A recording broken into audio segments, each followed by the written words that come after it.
রাম মন্দিরের কিছু অজানা তথ্য আজকে আপনারা শুনলে অবাক হয়ে যাবেন। তামিলনাড়ুর একজন সাধু রাম মন্দিরে সোনার ইট দিয়েছে, যেখানে তামিল ভাষায় জয় শ্রীরাম খোদাই করা আছে। রাম মন্দিরের নিয়ম রাখার জন্য দেশে 2500-রও বেশি পবিত্র স্থান থেকে মাটি একত্রিত করা হয়েছে। আরও 1500-র বেশি পবিত্র নদীর জল ব্যবহার করা হয়েছে, যার মধ্যে 8-এর বেশি বড় নদী, 3টি সমুদ্র, শ্রীলঙ্কার সোয়াই স্থান থেকে পবিত্র নদীর জল আনা হয়েছে। সাথে মানস সরোবরের পবিত্র জলও ব্যবহার করা হয়েছে। এই মন্দিরের নিচে প্রায় 2000 ফিট গভীরে একটা টাইম ক্যাপসুল রাখা আছে। এই ক্যাপসুলে শ্রীরামের জন্মভূমি অযোধ্যা সম্বন্ধে গুরুত্বপূর্ণ তথ্য জানা যাবে।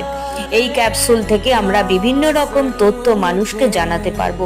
ভগবান শ্রীরামের মন্দিরটি 1000 সাল পর্যন্ত অক্ষত থাকবে, কারণ এই মন্দিরে কোনো লোহা বা মেটালের ব্যবহার হয়নি, পুরোপুরি পাথর দিয়ে তৈরি। জয় শ্রীরামের জয়।